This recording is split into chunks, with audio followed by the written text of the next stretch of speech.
Hi, Terry Bush. Hope you feel better.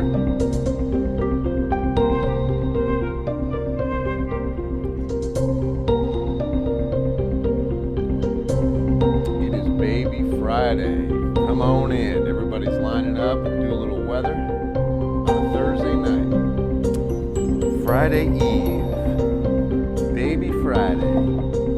Yeah. We're getting ready for a very hot weekend. That's why I started using the term dangerous with this kind of heat that's on the way. Not good. Not good, and you got to take precautions. Good evening. It's Thursday night. Bill Taylor in the Ken's 5 Digital Center. Hope you and yours having a very blessed evening. Another hot day today. As a matter of fact, 100 again. Seguin hits 100. New Braunfels 101. 102 Hondo. 101 Uvalde, Del Rio, 100 Eagle Pass, Carrizo Springs. Look at the highs. Cotulla and Pearsall hit 107. Wow, 101s at George West Beeville. Incredible. In fact, let me show you that I bet you it feels like even out tonight is going to still be in the hundreds in some spots. I mean, mainly south and southwest probably.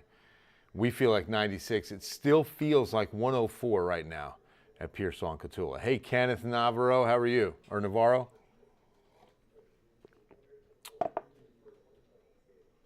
Christopher, hi. Heat brutal. I live here in San Antonio. Yeah, this is shaping up to be one of the hottest years. We had the hottest May on record. We had the hottest June on record.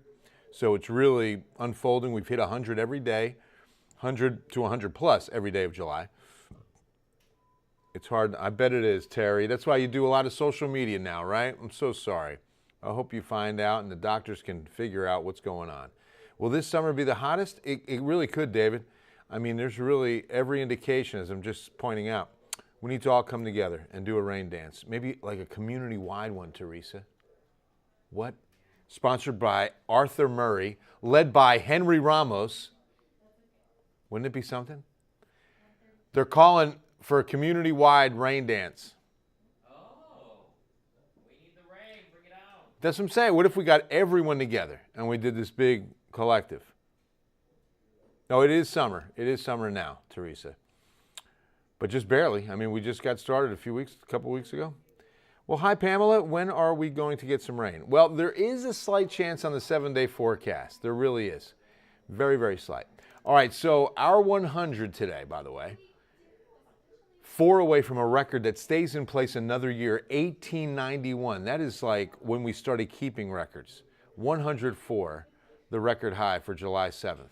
94 is the normal. So now, this 100 today makes it 29 for the year.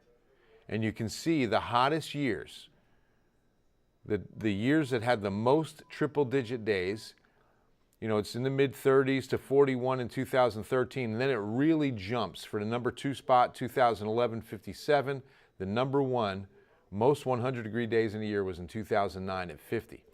Now, here's what I decided to do. Like, how many 100-degree days did they have by July 7th, where we are today in those years in the top 5? And it's interesting, right? 2020, look at that. Of the 36 total, only 2 by now. We have 29. In 2013, only 3 by now. Finished with 41. We have 29. In fact, look at how close we are already. We'll probably, here's the thing, we're gonna probably crack the top 5 this next week, okay? This coming week, next week. And 2020, we're gonna do it and take the number 4 spot. That's incredible because of how close we are already to 36, and they only had 2 at this point. We're almost beating them already.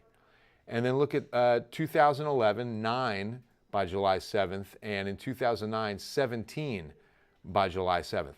So here's the interesting part about the 17 in the 2009 year.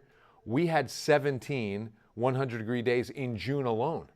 We had 5 in May, and we've had 7 so far this month, making it 29. So yeah, isn't that something? I mean, that gives you some perspective on just how hot, how early it's been. Yeah, Terry, hurricane would be nice in a way, right? Destruction, no. Rain, yes. It would cool us off dramatically. But the tropics completely quiet, nothing going on out there. We're gonna, we're probably going to start to see activity pick up in August because we're still expecting an above average year, but it really doesn't get started historically till mid-August. There's Samantha Smith. How are you? Good to see you. Jesse, amen. Pray for it. Hi, Vanessa. Good to see you. Who else is on? Rain, please. I hear you, Brenda. My brain's melting just hearing this, Francis. I know, right? Cloud seeding, but must have clouds. Exactly, David. In fact, the better way to put that is a rain enhancement program. You already have to have not just clouds, but rain clouds. You can't go into upper level cirrus or even fair weather cumulus and seed them and it starts raining. You have to have a good rain cloud already, and you're just going to go put in some chemicals that'll help enhance that rainfall, make them rain better, essentially. Nothing yet, Pamela. Nothing yet. Doing good. Oh, I'm doing great. Thank you, Samantha. I'm glad to hear you're good. Pete, make it rain. I wish I could, man. I wish I could. You know, one of the things I always point out with the kids when I do school visits, which, you know, we're on a little break, of course, I always point out that the technology that we have and we use daily, I mean, the computer that is this phone, right? The computer that runs this phone is more powerful than the computer that we used to get on the moon. In 1969, the computer we used at NASA was weaker than what I'm holding in my hand right now. I mean, so technology is phenomenal, right? Lightning speed, we're getting better all the time. We will never control nature. As much as we want to, we will never stop rain, stop hurricanes, make it rain. We'll never be able to do those kind of things because nature is so much bigger than we are. That's why when I hear the term and I hear the politicians talk about we're going to fight climate change, yeah, you're going to lose that fight. It's like me getting in the ring with Mike Tyson. It's going to be bad because climate change is going to happen. It doesn't matter. You could fight all you want. You can do as much as you want to do. It's still going to happen on a global scale, and it's bigger than we ever will be. Don't ever forget that. We can implement things in clean air? Absolutely. We can help reduce emissions? Absolutely. Does that contribute? Absolutely. But you're not going to win. You know, when we say we're going to fight climate change, climate is changing. And whether you fight it or not, you can fight all you want. It's going to continue to change and have big effects. It'll always have big effects. It sends us into different cycles of more hurricanes, of less hurricanes, of more heat, of more cold. I mean, climate change will affect all those things, fighting or not. I promise. It'll always happen. It's been happening as long as this planet has been around. We went into an ice age without a person on this planet, without one factory, without one SUV. We got out of an ice age without one SUV, one factory spewing CFCs. Think about that. This planet, believe me, is operating on another level. Sorry, I get on my soapbox. But really, because that just, when politicians get money hungry, and that's what that's all about. It's all about the dollar, and it's really a shame. Stay out of science, guys. Sorry. All right, high pressure and the flex, I'll call it. Heading into next week, especially the first few days of next week, I think we could start getting a break, and you can even see it right there as we get into Tuesday, Wednesday of next week. But as far as the weekend into Monday, that's going to be the real peak on this high's strength and the heat, the lack of rain. Although it's going to be Sunday, models have a few showers off a little outflow to our north. It's a long shot, but we're going with a 10% chance as of now for Sunday. We'll take anything we can get. And then maybe by next Thursday, a little sea breeze action from the Gulf of Mexico. Other than that, it's going to be pretty quiet. It's going to be pretty quiet. All right, back to the heat. I want to talk to you about this weekend and why it's going to be a little bit worse starting tomorrow, because heat indices, right? Add in the temperature and humidity, and this is what your body thinks the temperature is. That's the feels like temperature. And we're going 104 to 105. That was today, tomorrow. But look what's waiting for us on Saturday, Sunday, Monday. We could be as high as 108 to even 109 and what it's going to feel like outside. So what happened? National Weather Service issued a heat advisory beginning Friday noon and extended through 8 p.m. That's a really long heat advisory. I think it's going to go longer. I don't see how it's not extended into Saturday and Sunday both, perhaps even Monday, as every shaded county here is going to expect heat indices between 105 and 110 between the hours of, say, 1 to 7 p.m. Let's play it safe, noon to 8. Just go ahead and prepare for those to be the heat hours. You want to get your outside stuff done before noon, okay, or after 8. At least it's still pretty light out at 8 p.m., so you can still get a lot done outside. Wedding Saturday. Oh, Samantha. Yeah, in fact, I've got some tailor-made forecasts coming up for some weddings on Saturday. So yeah, please make sure you're hydrating. Be careful. I know it's your job, but thank you for all that you do, keeping the community informed. Absolutely, Kathy. I really enjoy doing it. I feel it's a call, and I'm blessed. So thank you very much for saying that. Hi, Vanessa. Best soapbox. Oh, thank you, Vanessa. I appreciate you. So tired of high-pressure flexing. I know, right? That's enough. We're not impressed. We're not impressed. We're not impressed. Wow, September 5th, 2011, San Antonio hit 111. Actually, it was 2000, not 2011. September 5th, 2000, we hit 111. Highest temperature ever recorded in city history. Best take on climate change I've ever heard. Oh, thanks, Evan. Wow. Bottom line, let me tell you something else about it. We don't have enough data to make anything conclusive, okay? I just showed you that record high, right? 1894, okay? That's just about when we started keeping records, all right? So I'll round it up. Let's say we have 200 years. I'll even be more, let's say we have 300 years of data. Now that's a big roundup. Even 200 is generous. Let's go to 300. That's fine still, because look, if we have 300 years of data, we cannot be conclusive with the life of the planet. As far as like our impact, we're working with 200 to 300 years, rounding up, of empirical research. And so bottom line on a lot of this is that we just don't have enough data to make those kind of conclusions, to definitively say we have caused all of this, and it's gonna, and if we don't stop, it's gonna get worse. I mean, that part of that is true, but some of the big worried, major things are not gonna happen. I don't think they're gonna happen. I hope they're not gonna happen, but it's certainly not going to be something we can, count on. Those are the kind of computer models that haven't initialized well yet. They really haven't. All the predictions, there have been many predictions that have come and gone.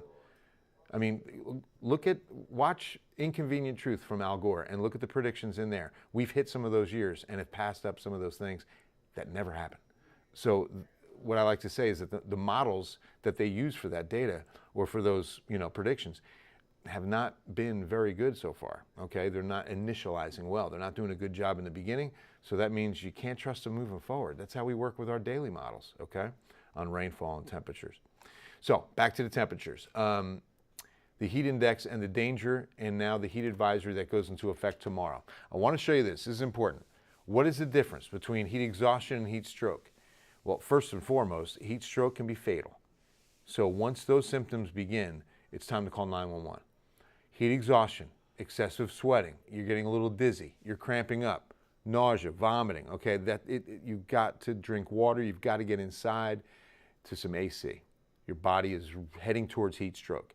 Heat stroke symptoms, you stop sweating, your head starts hurting, your body temperature, you get the chills, your body temperature is rising. The nausea and the vomiting continues, hot, dry skin, your blood pressure goes up. That's 911 time, okay? So please, make sure you're staying aware of how your body communicates to you. Your body, perfectly designed, so it's got these red flags that it'll send out to you. Pay attention. And get out ahead of it. Hydrate. Don't overeat. Make sure you're wearing light colored clothing. Don't wear shirts like this one if you're going to be outside. Don't wear tight clothing if you're going to be outside. I mean, anything that's, you got to have shirts on, dry fit. You got to have shirts on and clothes on that breathe. All right, Project Cool, so important. Spoke to Catholic Charities last week. They've already distributed 2,000 fans, and summer just got started. It's the beginning of July. So make sure to drop off if you can, drop off a brand new box fan. I know times are tough. Inflation's crazy. At least gas prices are coming down a little bit. But a $20 box fan can save a life. You drop it off at any San Antonio fire station, and you can help keep San Antonians cool this summer. Speaking of help keeping cool this summer, the city has announced cooling stations will open tomorrow. It's crucial. So here's what you do. Go to kens5.com. On our website, you'll have the link to the map to find the cooling station near you. Okay, it's very important that you have that information in case you need to give it to somebody. You might not need the cooling station, but what if you see someone who does? You can tell them where to go. You can bring them there, okay? So the cooling stations are opening tomorrow. They'll definitely be open Saturday and Sunday. And the timing could not be worse with the temperatures getting worse, because Saturdays and Sundays are when we spend more time outside. And so because of that, we're definitely going to be seeing a lot more effects of the heat. And effects of the sun. Look at this. The UV index is going to 11.1 tomorrow and Saturday. I checked on both forecasts. They're both at 11.1, and they're both at 2 p.m. for the peak. So please keep this in mind, that if your skin's unprotected, it's burning at 30 to 45 minutes. And that could be irreversible damage. So please, take every precaution you can. Did you know that skin cancer is the most common cancer in the United States? And it's somewhat preventable. So you've got hat, sunglasses, make sure all these boxes are checked. Find that shade, limit your time outdoors in the incredible sun of the afternoon, okay? Find that shade. So yeah, 11.1, I mean, everything is just ramped up, right? Samantha's like, yikes. Is there any good news? Well, before the 7-day, there is some good news. In this kind of a weather pattern, here's one of the good things that happens. Molds stay light. We're down to 330 on today's count. We'll take it. One of the other things, you know, if you're a wine drinker, wineries love this kind of drought. Do you know that, David? Why? The grapes. Apparently, it's good for the grapes this time of year for the harvest, for it to be really dry. That's one silver lining. Oh. Back in 2011, I went up to Fredericksburg and did that story. I think that's a good story idea. 7-day forecast, as I mentioned, the timing on the hottest temps, you know, it could be a little worse, I guess, if it was, you know, Saturday, Sunday, but it's Sunday, Monday on the peak. All heat wave days, and we'll go 30, 31, 2, 3, 4, 5. We'll be at 36 triple-digit days if every one of these highs holds true. And I think they'll all be at least 100. The only questions might be Wednesday, Thursday, but every other day, definitely triple digits plus, okay?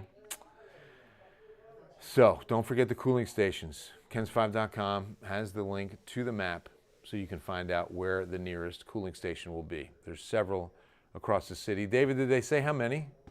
I counted 57. 57 cooling stations. That's awesome. That is tremendous. Are these like individual? Are they part of a fire station? Or are they? They're just pop-up? I mean, how does that work? Do you know? It's like they're always at permanent location, like with the libraries. Okay. Community centers. It seems like it's always the same locations. Gotcha, gotcha. So they're existing facilities that are just being used that way. Thank you. No, sorry, please. I was conversing with Bill. David Lynch, everybody. Oh, there's no apologizing for conversing with Bill. What? There's no apologizing for conversing with Bill. Good. Yeah. I know. No, I just want to make sure you're clear on that. He's apologizing to another digital ninja, Teresa Velasco. And he said, sorry, I was conversing with Bill. I said, oh, I take it back. there's no apologies. I'm being stupid. You're awesome, Samantha. Thank you. I appreciate you. Thank you so much. It's not. Don't think we're doing the cooling stations. That's the city. Good evening, Diane. How will the weather be in Corpus? Oh yeah, at least you get the sea breeze. Maybe a sea breeze shower, but you know the chance is from north to south, Pete, on Sunday. That's at 10%. The Thursday chance is going to be more coastal. Those will be sea breeze showers that might find us. You know, if they move far enough northwest. Sunday's chance if they move far enough south, because it looks like North Texas gets a few showers, nothing major. Maybe, you know, it's a long shot, man, for everybody. But it is there. Models have shown it, so we're putting it. It's just kind of, you know, more than anything, wishful thinking for sure, and, you know, just continue to pray for rain and pray for peace. Love you guys. We'll see you on Eyewitness News at 10. Hope you all have a good Thursday night and an even better Friday. God bless you. I love you.